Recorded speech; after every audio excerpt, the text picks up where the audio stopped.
time for Geocache Talk. Whether you are at work, in the car, or wherever you are, we hope you enjoy this show about the great sport of geocaching. If you're watching live on YouTube, you can be part of the adventure tonight in the chat room and participate with others as they watch the show. If you are listening later, please give it a like and subscribe on your favorite podcasting app so that you can get all of the weekly Geocache Talk goodness. If you have not become a patron of the Geocache Talk Network, what are you waiting for? Patron levels start as low as a Bison Tube level at $3 a month. To sign up is easy. Simply go to the Geocache Talk website and click on the Become a Patron button, or go to patreon.com/Geocache Talk. Patrons now get the famous Blackout coin, invites to special events, and other really great items throughout the year. Become a patron today. Have you subscribed to FTF Magazine yet? FTF Magazine is the #1 geocaching magazine available. It is a quarterly magazine that you can be part of. Submit your geocaching milestones and adventures to be published. FTF Magazine is also interactive with puzzles to solve and the hunt to find Spartacus. If you can solve the puzzle or find Spartacus, then you will be entered in to win a special pack tag. Every new subscription, you will receive a special swag pack. Subscribing is easy. Just visit FTF's website, ftfgeo.com. Don't miss out and subscribe today. And sponsored by smashingpennies.net. Get 10% off your order with code Geocache Talk Network. They are perfect to put in a geocache.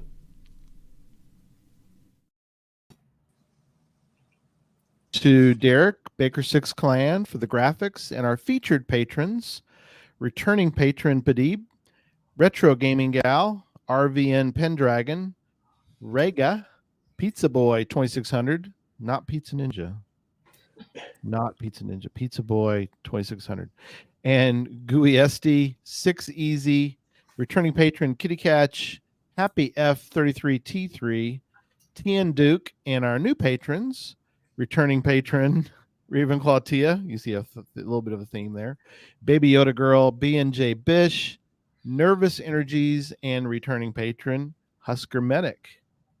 And with me tonight, my favorite Earth Cache master, Okay. my co-host Jesse. I don't know if you're an Earth Cache master. You probably are, like gold or platinum or something now. Yeah, I've done all those things. Yeah, you've done them all. And our special guest for tonight, Keith Petrus. Keith, glad you're on board tonight. Glad to be here. Keith's been on a few times before. We're glad to have him back on with us tonight. Definitely have your questions ready and placed into our wonderful chat room. And we've got, I guess, Keith, I'll let you announce. We're doing something special tonight. What are we doing special? Oh, I'm sorry. Ahead. Well, I was going to give away a few prizes during the show. Woohoo! Got a few things to thought it would spice it up a little bit, and I also wanted to mention that anybody who subscribes this evening after the podcast will get a bonus random path tag in their little swag pack. So, nice. Let people know there's a little extra bonus if you decide to subscribe or even resubscribe tonight. Awesome, man. Very good. Yes.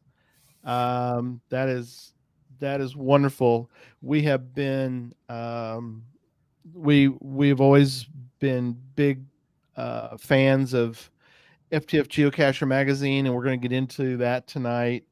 I actually went back and found my first, it's my oldest edition. I'll explain in a little bit about why it's not the very first edition, and I'll keep that little bit of info for a little bit. But before we do that, we do have a couple of news items.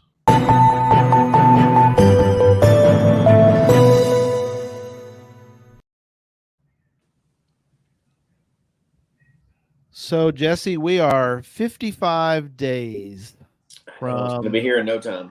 The 8th annual Podcast of Hope. 55 days is all we got. to That'll be be here. ready. It'll be right around the corner. We do, and we had and fortunately haven't done the show yet, the show about the show yet, because remember I was telling you before how awesome this year's cast of stars is going to Yeah. is.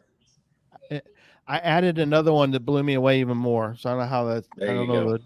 the correct term for that, but I've got another big superstar on top of all the superstars we have. I've got another superstar. Another So, superstar. Yeah, it's a cavalcade of stars. It's going to be great. So that's December 2nd.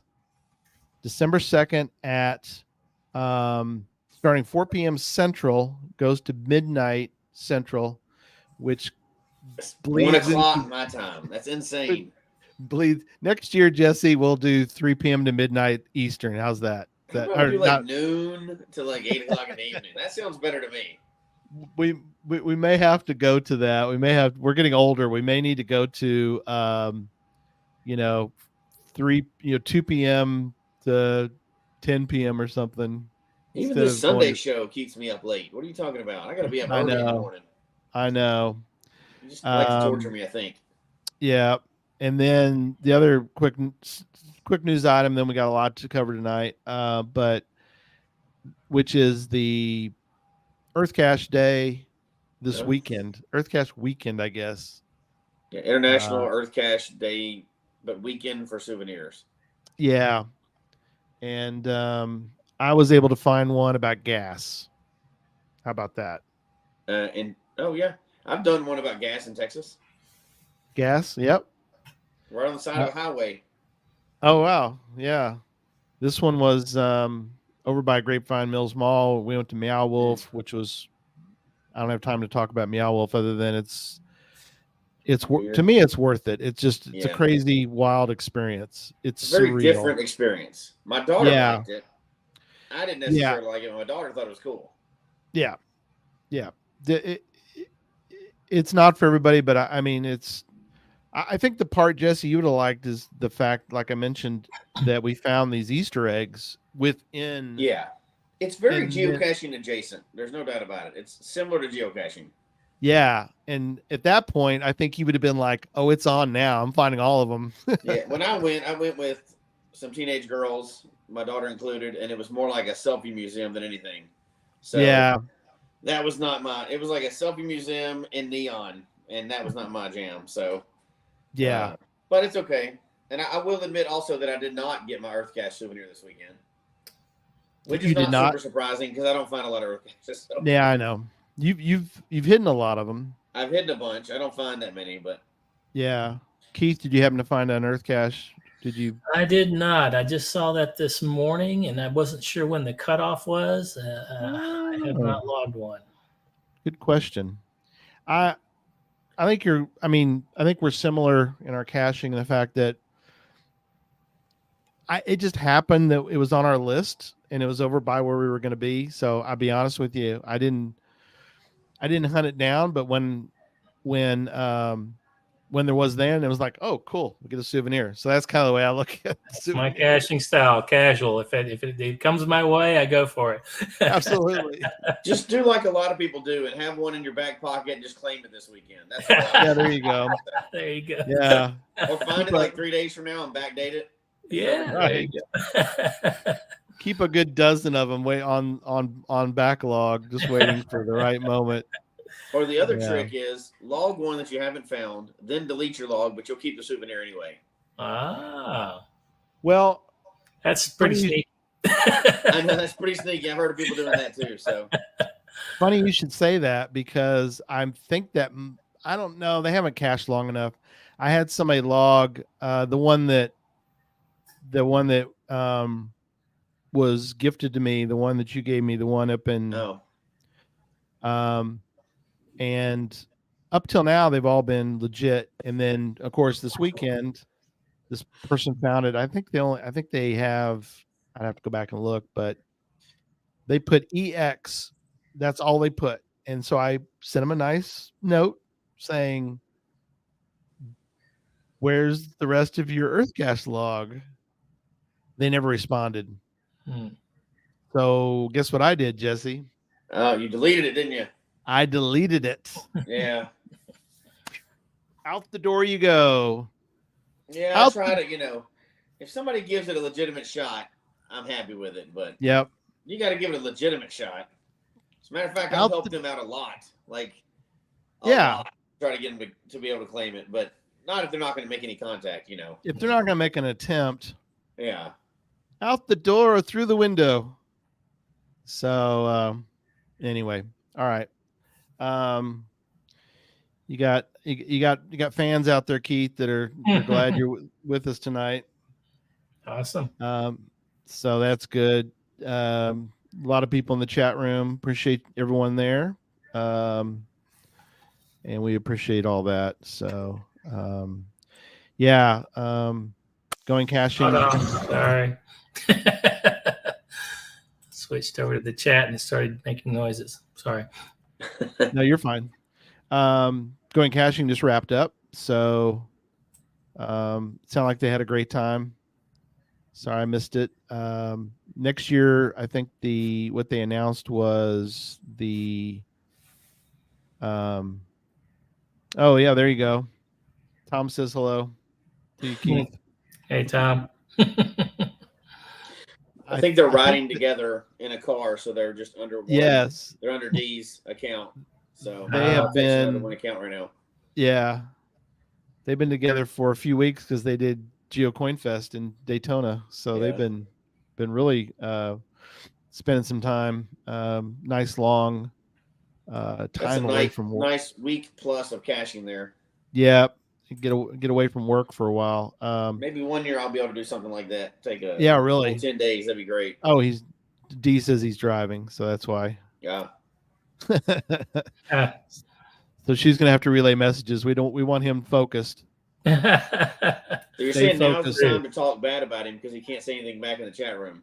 That's true. That's very true. Well, no, he can through D. He can. Oh, okay. But next year's theme is detectives. So that would be. That's a cool one. Yeah. Yeah. So. Okay. Well, let's get into tonight's topic, which is the FTF magazine. I got several. I got a whole thing of them. Yeah, I got a full box of them. Nice. I can't even lift them all.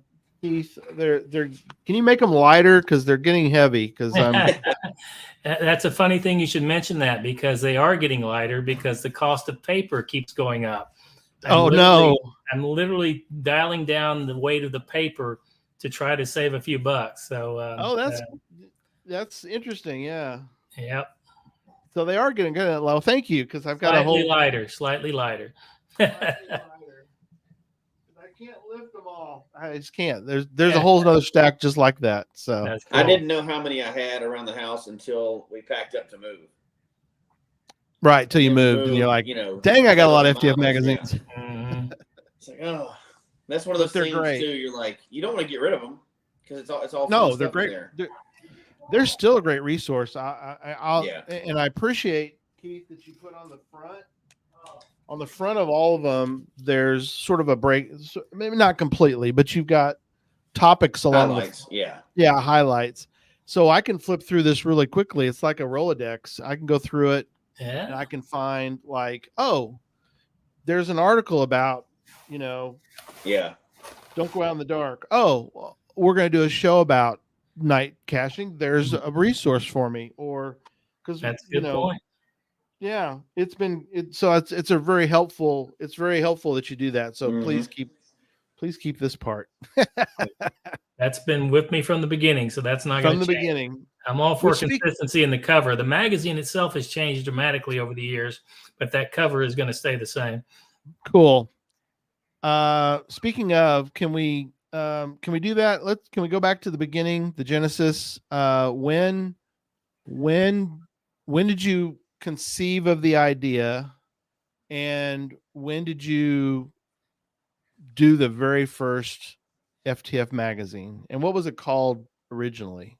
Was it always called that? Always FTF Magazine. Okay.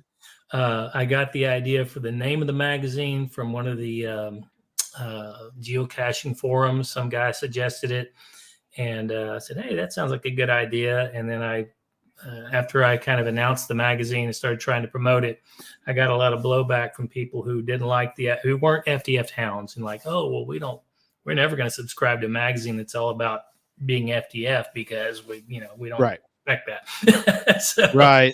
But it was a minor thing, and I was able to convey that, hey, this thing's not going to be all about FTFs. I mean, it was just a name that I thought was catchy, and people who are geocachers would immediately connect to it.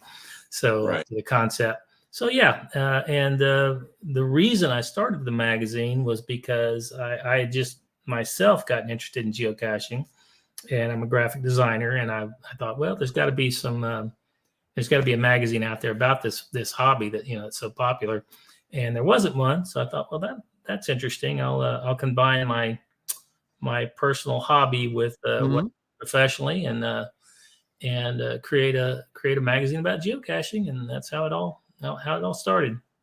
That's really cool. What was the year? What was the? I believe it was 2010. Yeah, it was 2010. I think the first issue came out in it's either January, February 2010 or 2011. I think it was 2010 though. But at any rate, 2010 it was.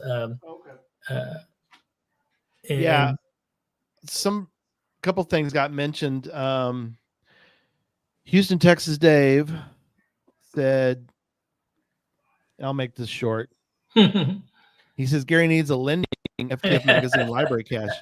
Here's the thing. I went back and looked, and I remembered what happened, and that was that my oldest that I have with me right now is where'd it go? Here it is. Oh, that's the latest. Volume 5, issue number 6. Mm-hmm. Okay, that wasn't the very first magazine I ever got because I lent a couple of these out and never got them back. So, so that's why. And then this is the latest edition. Volume 13, issue 1. So the volumes and the issues, remind me how you got those laid out. Well, originally the volume issue numbers were had to do with the month, like the bi-monthly months they were released. Oh, okay. At some point, I started getting behind because I'm a one-man show, basically, in terms of the production of the magazine. I get a lot of help from contributors, but the layout and everything I do myself.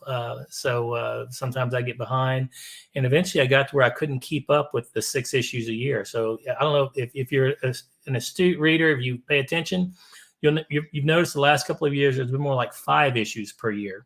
Okay. It doesn't affect your subscription because you still get your 6th issue. It just comes a little later than normal.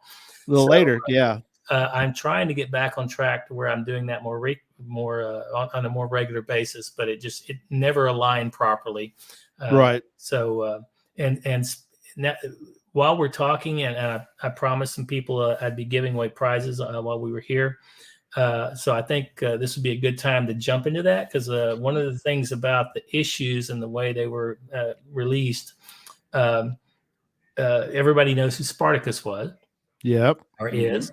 And he had gotten into some issues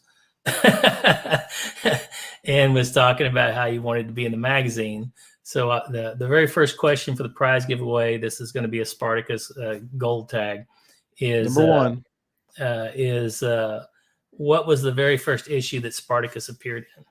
And put the answer in the chat, and whoever gets it first will get a Spartacus gold tag. Nice. So they need volume, issue, year. What do they need to put in for the answer? The volume and issue number, or the name of the issue, if they know that. Right. Something that identifies the issue. Yeah. We're getting So- some guesses.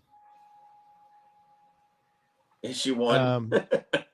Now, here's the funny thing. D. Vickery just said issue 1, and I'm prepared to give her the prize, except that when I went back and looked at issue 1, I could not find Spartacus.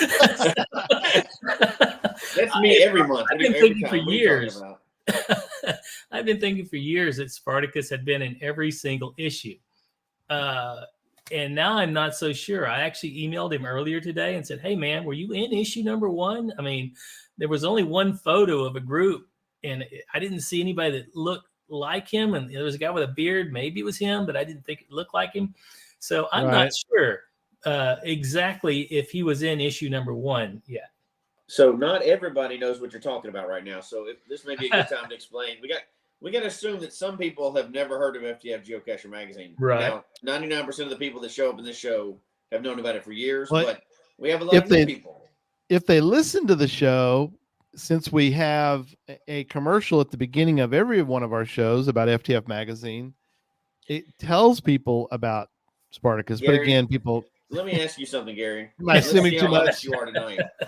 You I'm listen to a assuming lot too of much. podcasts, All right. right? You Yeah. listen to a lot of podcasts, Gary? Yes, I know. How many Go ads ahead. do you skip through? Go ahead. Tell about Spartacus. So here's the I've been watching the answers scroll through, and I don't know who actually got it first or anything, so I'm not going to announce anything. We'll go back and award it once we find out, or once we look at the transcript after the fact. But Okay. I know for certain, and I'm still not sure about issue 1. So if issue 1 is correct, I'll award 1 to D. Yep.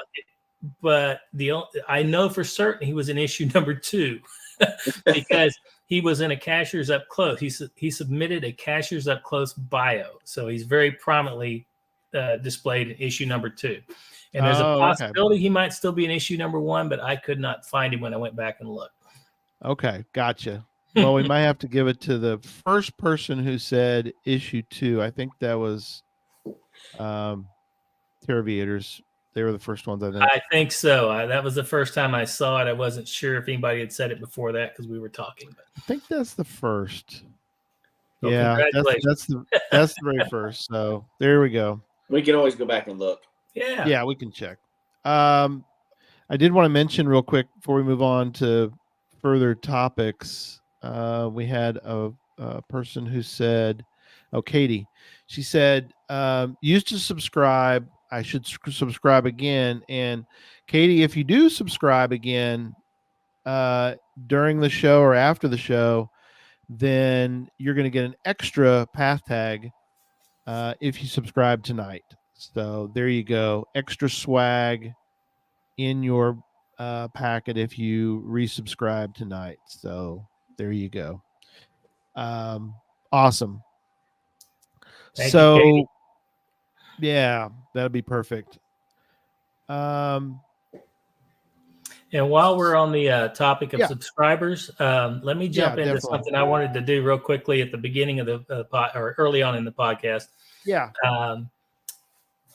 I recently started a thing where I had like multiple levels of support for the magazine. So there, I started something called, basically the same sort of patron thing you would do through the online system. It's just something I started offering for subscribers. And I was going to list all the patrons, and I realized I had like almost 50 of them. So that's a lot of people to list. But I did want to thank all the Patreons who are supporting it. Basically, they're supporting it at a higher level of payment to the magazine, and in return, they get some extra swag and get their issues delivered to them in manila envelopes. Cool. A lot of people who are hardcore subscribers over the years have been upset because the postal service will just destroy their magazines. They're rained on, they're torn in half, covers missing, things like that. So that's something that I'd done something where I was offering that as a separate thing for a while, but that didn't really work out. So I just decided to switch to this patron system, and we've got quite a few people that are longtime subscribers are doing that. I appreciate it, guys. Thank you very much for supporting at that level. I also wanted to thank the the televangelists. I didn't realize how many I'd had, but there's over 200 people who have earned my little bronze televangelist tag. Oh, yeah. Basically, that tag system where I've got 3 levels: bronze, silver, and gold. And I offer these path tags to people who refer other people to the magazine. So I've got quite a few that have earned at least the bronze level. And I was going to mention, because it's not such a long list, the people that have earned all 3 levels so far. Yeah, go for it. So here we go. Earning bronze, silver, and gold evangelist tags are In Daryl, Wolf Spirit 55, Hello Mummy, Redhead Mary, Dire Wolf 821, Traveling Armadillos, Merlin 1392, Epoch 13, Blue Raw, Boots Flyer, Zomboys, Pink Monkey 2, Bethy Biker, and Lil Sprinkles 67. So, and then once you earn your 3 tags, you just start over again. So there's a few more that have earned beyond that level. So, wow. Baytown Burt and Geocaches are on their 2nd silver path tag. Wow. And on their 2nd gold path tag are Scouter 74, Triforce 66, GSM X2, MP Glenn, and Sir Skates a Lot. Awesome. And there's a very small, tiny little group of people that have earned 3 sets of these tags all the way through gold path tag number 3. And one of them is Joshua Johnson, who you all know is the geocaching blogger. Yep, I've heard of him.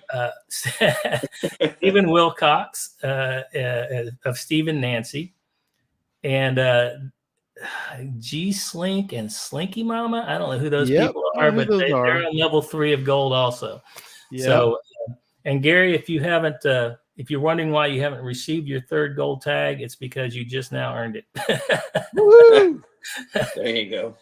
So thank you guys. I appreciate everybody who's evangelizing the magazine. That really helps to get the word out to people who don't know about it. It's so hard to reach geocachers because they are so geographically dispersed.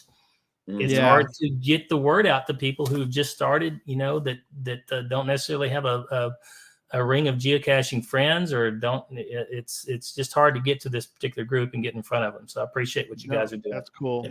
It is too. And when you get started in the original, like just in the very beginning, when you get started, at first you don't know about anything other than just the one things you find a geocache. You don't know about events or anything. Yeah. You slowly get those layers where you're like, oh, people get together.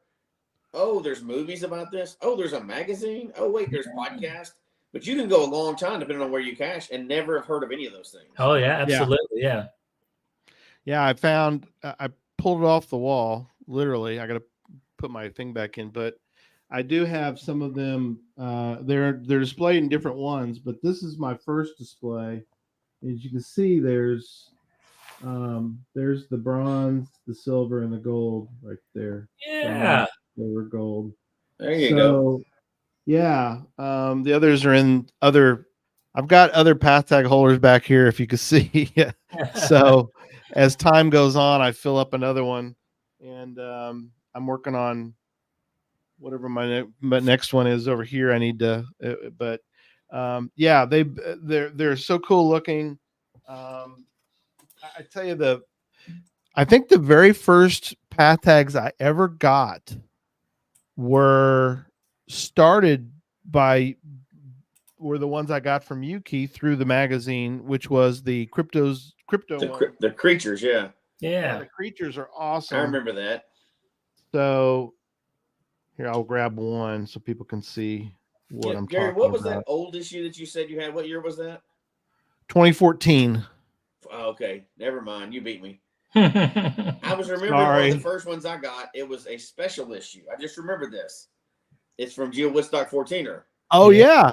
But that wasn't until 2016. I thought I'd got something there for a minute, but I had to remember in my head when it was. But that was that was a special one that was done for the Mega. Yeah, that was a cool idea.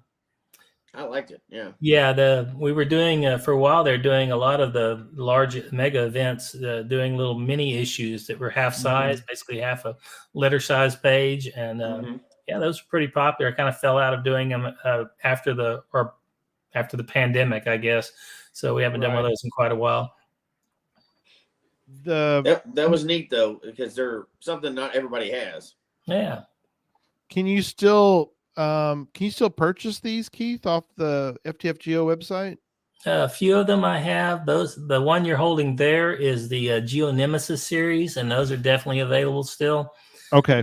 And there's a handful of the cryptid tags that I still have, like Nessie and things like that. Okay, cool. Yeah. Those are available on the website. I didn't realize that I had actually removed the little store part. All I have are the trading cards available on the website. So there's actually, if you go there now, you can actually go into the store and there's a bunch of things you can buy if you want to, if you're looking for swag. Oh, really cool. Yeah. I grabbed the Geonemesis one. I was not paying attention to it, but the Geonemesis ones are really awesome. Yeah. Here's my very first path tag. Not that we can stop doing home movies in a minute, Jesse. Because nobody wants to hear my home movies. There's my very first path tag ever. Bigfoot. Which is Bigfoot. Yeah. Yep, that's the very first one I ever got that introduced me to path tags, which was Keith sending that because when I subscribed, I think that was again 2014, and yeah. And this brings me to another thing I wanted to say. I wanted to thank the people who supported the magazine by advertising. Geocaching.com obviously has a big ad up front in the magazine, and we trade that out for advertising on their website.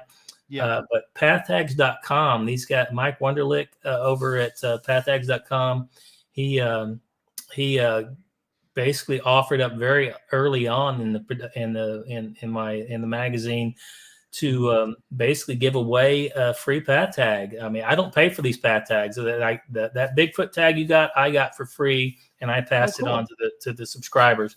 So part of my I traded out with them a full page ad in the back of the magazine, which you see, which is a path tag spotlight. Yeah. And so all those tags that you guys have gotten over the years, all those cryptid tags have been courtesy of pathtags.com. Really appreciate their support of the magazine. We've got current advertisers like Homa Geotour,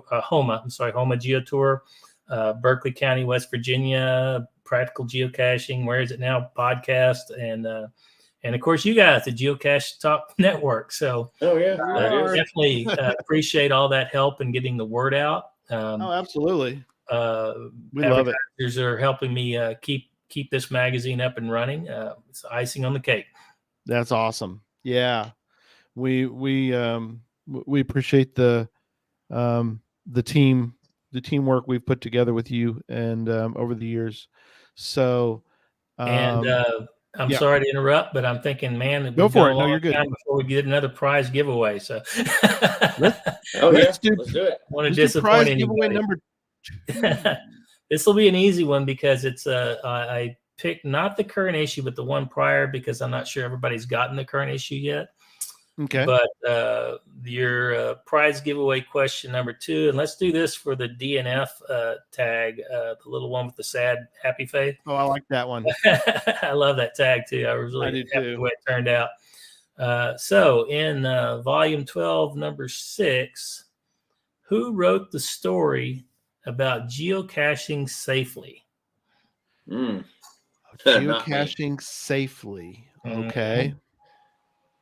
Everybody's fumbling through all their magazines. Hopefully put them in order. Mine are not in order. I need to put them in order. So while people are doing that, a question came up, which she was talking about an issue that one of her hiking stick was in an issue and she was remembering it or whatever years back. But she brought up a good question, and instead of just posting up there, I'm going to ask it for you. Is there a way to buy back issues anywhere? That's the question that came up in the chat room. There used to be, but you kind of sold out of the stock that you had, didn't you? I did. I transferred all my stock to the guys over at Space Coast Geocaching, and to be honest, I have no idea if they still have any of that left. They might. you might be able to contact them and get some of those older issues. I had a storage unit full of those things, and I transferred them all to them. I've got a few back issues that I give that are part of my package for the patrons and the bonus package offer on the website. Right. So, but I don't keep an extensive stock of back issues. I keep a few just for my own reference. So yeah, back issues are kind of hard to come by now if they're not fairly recent. Ooh, collector's items. Exactly. That's right. Yeah, I can make some side money. I need to get a second subscription, and then what I can do is keep Save those one. like pristine, put them in a special hermetically sealed box, and then when people go, "Oh, I wish I had that up," you're missing an issue, are you? Oh, what's it worth to you? I think we have a winner in the on the question. Did we? Yeah. Let me look here. I'm trying to scan through real quickly. Whoever said Chat GPT first is the winner. Okay. I think that was Gary. Not me. Gary? Obviously, I'm not. How do you pronounce that, Gary? Tell us how to pronounce that. Yeah, really. I think Gary won. Bed Steffeder Schedule. Wow, I've always wondered about that. Do you want them to email you? No, I mean we can, like I said, it's in the chat. I didn't know if you transcript, so I can track it down later. Okay, no problem. Yeah, it's time stamped, as it were. Yeah. I love this answer, by the way, because I know where she was going with it. She said not Tom Brotherman because you talked about geocaching safety. So that was the funny. And Barb says she found Spartacus in the newest issue. So good for you, Barb. I saw that. Yeah. Yeah. That's awesome. So, all right. Very cool. Yeah. And again, speaking of Tom, I had this whole list of people I wanted to thank. Tom Brotherman is one of the people who's been with me for forever with the magazine, Electric Water Boy. He does our puzzle primer. Been doing that forever. Right below Tom's puzzle primer is Bruce Nelson's My Geek Odyssey, Professor Zoom. That's been, I can't believe how long these people, I started going back trying to see like how long ago they started submitting these tunes and things like that, and these stories, and most of them have been with me for years and years and years, much longer than I realized. That's cool. Sonny and Sandy and Sean with Podcaster, April Peterson, who does those little Beat Sprouts cartoons. I love those. Those are so well done. Yeah. Those are awesome. And of course, people like Kelly Glasner Ryston, who does the Cooper Smith stories. It's those people have all made my job a lot easier by contributing consistently to the magazine and giving me content to share with the readers. So that's greatly appreciated. Thank you guys so much for doing that. Yeah, that is awesome. Yeah. Kelly, like you said, I love the articles she sends you. I love I love many other articles. You mentioned Nancy, right? Nancy Cian. I didn't, because they haven't been submitting lately, but yes, I appreciate that as well, because they were long-time contributors. Marvin Altina and his wife Nancy, great stories forever. Every once in a while, he'll submit another story, and when he does, I put it in the magazine. Basically, there are people, others that have contributed, like Turtle Tracks, who was doing that wonderful cartoon for a while. Feature. Atlanta. I can't remember the exact name of it, but great content for the magazine. No, you're right. It's been great. So some of the things that like you said, going back and I love going back and looking at, because a lot of times I go look for, to be honest, I to pull the curtain back a little bit, is I guess I don't know if it's cheating, Jesse, but I go back through FTF magazines, look for possible show ideas. Yeah, absolutely. It's not cheating, and you got to bring it back up, right? Even if it's something that was addressed 3 years ago, you've got 10 years worth of magazines, right? Yeah, and there's it happens all. I feel bad sometimes because sometimes I realize, oh my gosh, I just did this topic is something that Podcaster did. Yeah, I'm sure that they're It's which like is fine. You know, we're all we're all willing to share. I mean, if we come up with a good That's idea, right. there's only so many things to I talk hope about that in the Right. hobby of geocaching. You're going to have a lot of overlap. You're going to have a lot of repeat. There's yeah, nothing new. Absolutely. yeah, and we all get along in all the podcast world. So if our if either we do the topic first and then geocaching podcast does it or something, it's like that's fine. That's just part of that's part of the community. Most of us So have different audiences or different. that's just so one. yeah. Mhm. Yeah, different audiences and different takes. Everybody has a different take on a particular topic. So I mean, I don't see that as something. No. Tony Salgado, who we're going to have on in November. Tony has been very helpful. Either I'll see it or he'll tell me about it because he like, hey, I just did an article for FTF Magazine, or or I'll see it and I'll go, Tony, can we talk about this, about your article? So a lot of times with Tony, like we're going to do the one he did about the Boy Scouts, his Boy Scout cache. So, and talk about other Vermont. Shout out to Vermont for things that he's doing there. But so there's an example of how we are able to kind of work. Again, sort of a team thing where it was an FTF magazine. It can become a show. So that's really cool. And if people see one and they want to suggest to us, like, hey, I really love this article, love to discuss it even further, send us a note, and we can kind of look and see if we can put that on the calendar or whatever. Send it to geocachetalk@gmail.com. And you saw an article in FTF magazine, let us know. Let me know the article number so I can go hunt it down myself too. And we can go from there on that. That's a great idea. And it works. It works great. So that's been very helpful. So, so speaking of that, of articles and how we can kind of each help each other. Oh, there he is right there. Tony jumped in. Great articles. He's another great contributor. So love Tony's articles. Absolutely. I would do them even if I find it or he finds it. Either way, I love his articles. So anyway, but speaking of articles, what are some things that people who have not contributed before, who are maybe asking, well, what does Keith want? What are the kind of things that you are looking for from the geocaching community to submit to you? Well, we get a lot of stories that are entertaining, personal stories about people's experiences geocaching. If you've got a funny story to tell, everybody loves those.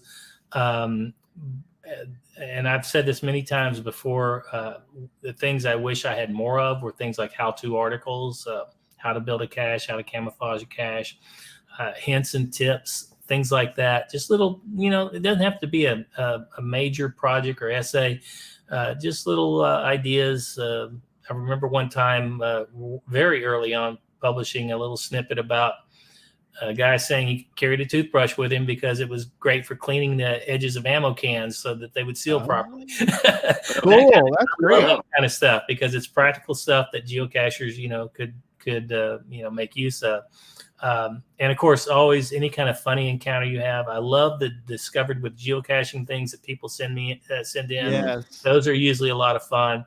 So yeah, anytime you have fun or an encounter with animal or law enforcement or anything that's kind of out of the ordinary, those are great stories. So yeah, I'd say those three are the ones that I would like to see more of. Clearly, all the stuff that does get sent in is all has its own merit as well. Okay, cool. And so if somebody does submit, say, a photo, you're probably wanting, and correct me if I'm wrong, but you're wanting like the context around it. Like, I found this while I was geocaching, or Absolutely. okay, cool. And we need to put it in. So, what is is there an email address that we need to? I forgot to put If it in you the go banner. to, basically, you can always submit things directly to ftfgeo.com, or preferably send it to stories@ftfgeo.com. You can also Okay. go to the website, ftfgeo.com, and submit the story via one of the links there. Because there are, I just sent in a story about machete, finding machete. Oh, sorry. Yep. Yeah, I'm sorry. It popped up there. One of the Yeah. comments We'll popped up, we'll bring it back up. Okay. But stories at ftfgeo.com. Stories Okay, cool. at ftfgeo.com. Yes. Perfect. Yeah, that's funny. So somebody submitted something. That's awesome. Find a machete. Galen. Yeah, that's a story right there. I can't wait to read it. I haven't seen that yet. Hopefully it was clean. Yeah, not the story, the machete. Yeah, Or both. Actually, both. or both. Yeah. The machete clean, because otherwise, Oh, it was used in a crime. Wow. that's wow. gonna make it. That's gonna make the magazine right there. I can tell. Yeah. There you go. So there you go, Jesse. That's like your old neck of the woods. Not where she found it. Did you ever send in your story, Gary, about we want to get in the story now, because there may be an article coming up if you haven't done it, about what you found special in a cemetery that one time? Oh, you have a photo associated. You showed me. Oh, I try not to ruin the story in case it comes in. You don't remember finding a very different cemetery cache one time? Yeah, what did I find? I found some crazy stuff. So here's what's funny. In about 3 minutes from now, it's going to come to him, and he's going to laugh because he cannot believe he doesn't know what I'm talking about. Probably not. Now, I know Sheila, she found a dead body. Ooh, yikes. I don't think it made the magazine, though, but that's unfortunate. that would be, that's she kind of ruined her day, kind of ruined her geocaching, because she had to wait for that was a real the darn police. Episode. Wow. Halloween edition. Yeah, we are doing a Halloween edition, by the way. Not about that, but we're going to talk about Halloween geocaches. I think it's the 29th. So there you go. Definitely come back for that one. So all right, cool. Let's see where are we at. That's cool. No, that's good. Thanks for that, Keith. I wasn't sure. But a couple different ways you can go. Yeah, go to FTF Geo or use the stories at. That's cool. Absolutely. We talked about the beginnings. So one thing I noticed the other day, we were talking, or because what's Scott got something? Yeah, so never too many milestones. I'll fill the whole magazine with milestones if you want. People love the milestones, and yeah, no problem. Send them in. That's one of my favorite parts of the magazine, which seems weird. Yeah. But it is actually, I go back and read it all, but I look to that almost first every time just to see if it's people I know. Yeah, right. Yeah. I love doing that every time. We're a community, and we know a lot of, if you go into a mega, you're going to see people in there that you've met. So yeah, I understand that. That makes sense. And I'm going to go ahead and do at that point another prize giveaway. Let's do a 1-year subscription this time. And the question is, everybody ready? The question is, what is the name of the world's most famous geocaching monkey? These are hard questions. Oh, no. That's why have you not booked him on the show, Gary? I know. We need the world's most famous geocaching monkey. I'm just saying. Why have we not? I will put that on my my guest list and get to it. I'll get to it very soon because we need that. Not frog, but monkey. Monkey. Yeah. We've already got a winner. Oh, I hope D's not driving.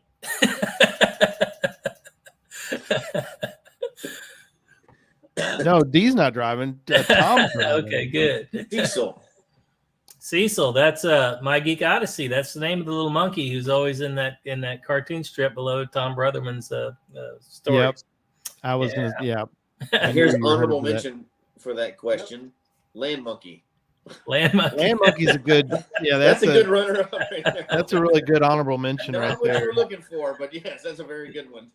That's nice. I like Project Ape was pretty funny too. Yeah, that's true. Yeah. Yeah, Cecil. Geocachers, they can come up with anything. Yeah, it reminds me of the people who find Spartacus in weird places in the magazine. No, that's not him, but it does kind of look like it. Yeah, really. There's Cecil. Yeah, Right there's there. Cecil. He's been with me for a long time. Yeah, I was gonna say because you've had old Cecil there for quite a while now. Yeah. Like I said, I was going back to the old issues and like, wow, I didn't realize that feature had been in there for that long. Yeah, that's awesome. Very cool. So one of the things I ran across the other day is sort of getting prepared for today, and something that I assume people know, but you get out and geocache, when you can, like all of us. My first question was, and I think we've mentioned this before on the last, on one of the previous episodes, but tell people real quick, because this is one of Jesse loves these, but why are you FTF guy? Number one, and then I'll ask you the part two of that question in a minute. Well, when I would go to events and the megas and all that stuff, everybody said, "Hey, you're the FTF guy," because of FTF Magazine. So right. So I went ahead and looked. I looked to see if the name was available. Yeah. So I literally changed my name to the FTF guy. Right. But then someone said, "Hey, when I looked at your name, it looks like theft guy." Yeah, that's good. That's probably right. That is not going to work. So then I looked and I saw that FTF guy was not taken, which amazed me. I couldn't believe that nobody had chosen FTF guy as a geo nickname. So I just shortened it to that, and that's what I've been ever since. Yeah, that's really cool. Because I don't want to be theft guy. No. You don't be theft guy. No, definitely not. And you've been, and like I said, being friends on Facebook, you see some things, and I noticed that you had found some recent caches that we don't really have time to get into all of them, but I do want to mention, I want to have you mention to everyone, there was one that really caught my eye, and I'd like to go to Leander, Texas. Now I found all the counties, but I definitely want to head back down there because tell people about the one. I know it's kind of gruesome, but to me it's fascinating history. So there was a cache you found. It was called Webster Massacre. Yeah, this is one of the things that I love about geocaching is you just discover things you would never. I mean, you hear this all the time. I never would have known this place existed if it weren't for geocaching. Yeah. So I've been driving past this cemetery every day for almost a year, going to pick up my grandson, and I kept thinking, oh, there's probably a cache in there. So finally, one day I pulled it up on the map, and sure enough, there was. So I said, well, I'll stop by and get the cache. Well, the cache is it was nothing special. It was just a little container. I mean, it was like the worst hidden cache you'd ever hope to see. And just a tube sitting out in the open, and a hole in the fence. And so there's nothing special about the cache itself. But it was placed at the site of Webster's Massacre. And Webster's Massacre was basically this family traveling way back in the 1829, right before the Alamo and all that. This man and his wife and two daughters, and he had gathered a bunch of men to go with him. They were going to go settle on their homestead in Burnett County, which is north of Leander. And they get up to this ridge and they look down, and they've got like 4 wagon trains with oxen, and they look down on the valley where their homestead is supposed to be, and there's thousands of Comanche Indians down there. Oh boy. So they say, "Whoa!" And they said So they started backtracking, and they were hoping they hadn't been spotted by the Comanches. So they backtracked all night long, had a broken wagon wheel, got hung up, and right at dawn, they get to this area called Brushy Creek, which is where this little cemetery was. Right. And the Comanches attacked, and they basically did like in the old Western movies, circled the wagons, and they fought all morning until the last man was dead. Wow. And the wife and 2 children and one I think they said they had a servant, a slave that was captured along with them. Yeah. And they were basically held by the Comanche for 2 years. But the thing that struck me was, like, I'm thinking, wow, this is just such an epic thing to have happened in this one little place that I had no idea. And to think you're in a place where something like that happened 200 years ago. And I was thinking, I'm always frustrated because I can't really appreciate how real something like that is. This really happened. This isn't just a story. It's not something I saw on TV. This happened here in this place where I am right now. And I looked up and I started looking around me, and I see these oak trees, hundreds of giant oaks with huge trunks. Yeah. And I realized these oak trees were here when that happened. Oh, wow. These oak trees bore witness to this event. Wow. And I love doing time-lapse videos. I would love to have seen a time-lapse video, 200-year-long time-lapse video. I know. Of these oak trees growing and all this change. Because right where I was at, there was a cement yard next door. There was all this modern stuff all around around this site that had such historic significance. It was just really a cool moment. And that's what I love about geocaching. You just don't get an experience, or you wouldn't necessarily have that experience if somebody didn't take the time to hide a geocache in a place that's historically interesting. Right. Absolutely. Yeah. That's something we always talk about is typically, what Jess and I have talked about, what we consider a good cache is either takes us to an interesting location or the cache is interesting. It's one of the two, or it could be both. Either one of those is a check mark on my box. Yeah. That's what Wendy said. What I love of history, hey, Wendy. story of who we are and what has happened to us. So there you go. Yeah. Very cool. All righty. You want to do a prize giveaway? We're on time, aren't we? Yeah, we're starting to run out of time. Okay. I know people have said it's gone quick. Well, I think you were going to ask me about my Spain trip. It's not going to happen. Yeah. Or at least it didn't happen. It will happen hopefully in the spring. I'm still planning to do it. I had some personal issues in my life that got in the way of that. Because you did the Camino. I think that that was either the last time I had you on or the time before we talked about the Camino. Mm-hmm. We talked about the hurricane that hit and your boat. Like, where's my boat, which you live on? Like, where's my house? Because it's gone. But yeah, you did the Camino in Spain, and you're hoping to go back again. So that's really cool. Right. But yeah, the time definitely flies. So yeah. So we can talk Spain, sometime in the future. Not a problem. And then, that'll be great. And then, speaking of the boat, are you going to keep the boat? What are your boat domicile? There's the boat is still afloat, which is always a comfort to me. I'm always afraid it's going to sink any moment. And, there's a chance we may relocate it. We ourselves may relocate from Port Aransas up to the hill country up here somewhere in Georgetown, Leander area, where my son is and my grandson is. So that leaves us with the question of what to do with the boat. So we actually have thought about possibly putting it on an acre of land somewhere and turn it into an Airbnb or something. So, Oh, that'd be wild. yeah, That'd be cool. so we don't know. It's kind of up in the air at the moment. I have no idea what we're going to do for sure, but that's one possibility.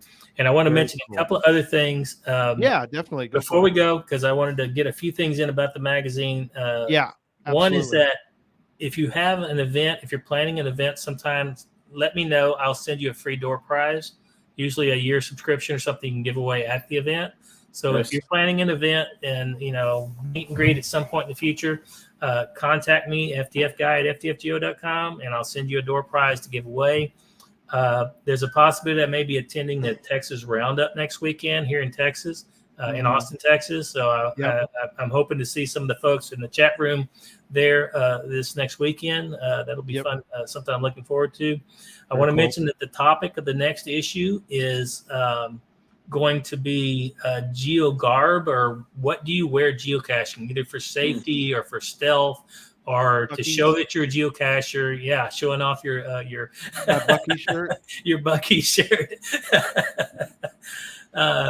So anything related, I think Baytown Bird had did an article. I was looking through the magazines, and he'd done one back a while back about what he wore, boots and things like that for safety and dealing with different types of terrain and things. And last but not least, I wanted to mention that I've got something new coming and that I'll be putting in the store. Everybody loves finding Spartacus, but not everybody has gotten a Spartacus tag. So I've created a Spartacus merit badge that you can just order. You can order. You don't have to win it. You can just literally buy the darn thing and put it on your backpack. On the store. That's awesome. Hey, I'm kind of excited about that. I think that's kind of cool. I've always loved merit badges. I was never a Boy Scout, but I've always loved the concept of merit badges. That deserves this.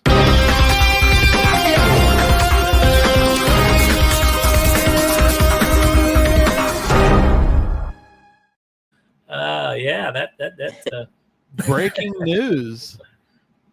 That is awesome. So everything at ftfgeo.com, the website.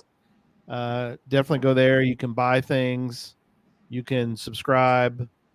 Those are some spilled beans right there, Hodag, don't you think? So I didn't even have to do that. Absolutely. Cool. Well, I guess some last minute thoughts on things. So I guess we'll kind of go around. I'll leave Keith. I'll leave you for last, and I'll go real quick and just say that I am so grateful that you have done these over the years, and I appreciate your friendship and our being able to work together over time. And they have been wonderful. Like I said, they're inspiring, and I love getting it. And it's one of those things like you don't get a lot of. I don't know. It seems like when we get mail, there's not really a lot of good mail to get. So when you open the mailbox up and there's an FTF magazine in there, you're like, yes. That's good. So go ahead, glad Jesse. you guys enjoy it. That means a lot. Yeah, go ahead, Jesse. Yeah, I would say the same thing. I always tell everybody, don't assume people know about geocaching podcast or books or magazines or songs even. There's all that stuff out there, and geocachers communicate well, I think, but at the same time, not everything spreads as it should. So I always tell everybody, let people know, especially new people, that there's all these resources. Yeah. Especially when you first get in the game, you're wanting to consume everything. Let everybody know about it and keep spreading the word. Yeah, absolutely. So go ahead, Keith. What are your last thoughts for tonight, or anything else we need? The stuff I just said a while ago is pretty much all I really wanted to finish with. So let's give away something else. Let's do another. I don't know what I'm going to give away. Wow. Maybe another subscription or something. Wow, awesome! We got a bonus. Yeah. So the question is, what geocaching lackey inspired my interest in Spain? what geocaching lackey inspired your trip to Spain? Camino de Santiago. Right. These So are all there was pretty easy questions. Right. Yeah, right. So there was a lackey, one of the lackeys sort of turned you on to doing the Camino.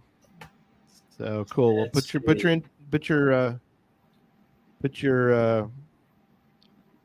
we We have got an three of the answer same. for sure. Let's see.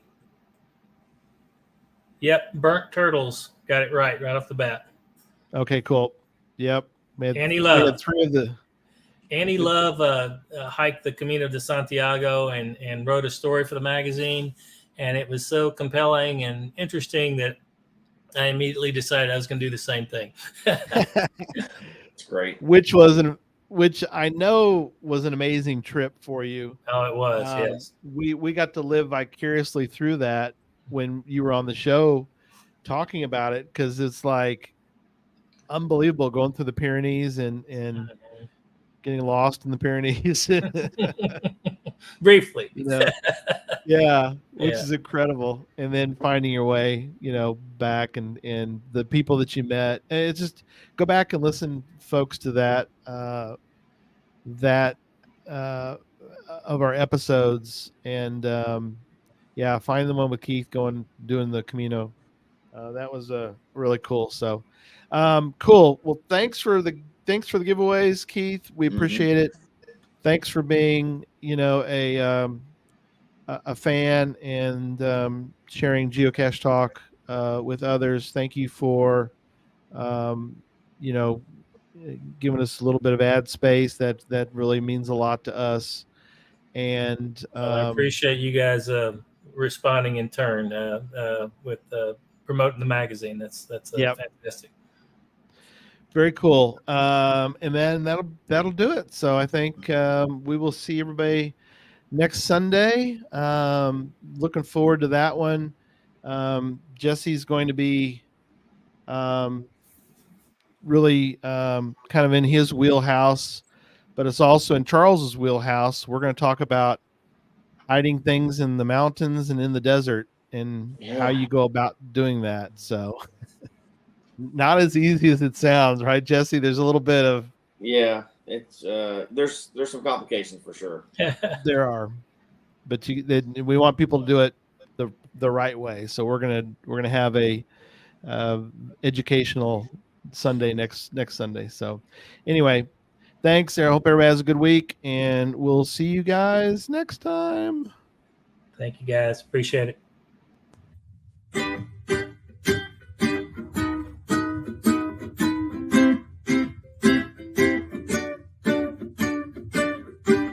May your finds be many and your DNFs be few. May the terrain and difficulty both be less than 2. And whatever it is you're looking for, may it find its way to you. And may we all meet again. Folks, we hope you've enjoyed the show tonight. Please email us your comment at geocachetalk@gmail.com. Don't forget to follow us on Twitter, Instagram, and Facebook. The show can be found on Apple Podcasts, Stitcher, Radio Public, or Spotify, as well as at the Geocache Talk website. Don't forget to click that subscribe button below and ring that bell notification so that you can see and hear the show on a weekly basis. And tell your friends about the show. Get them involved with us in the chat room. And until next week, don't just talk about geocaching, go geocaching.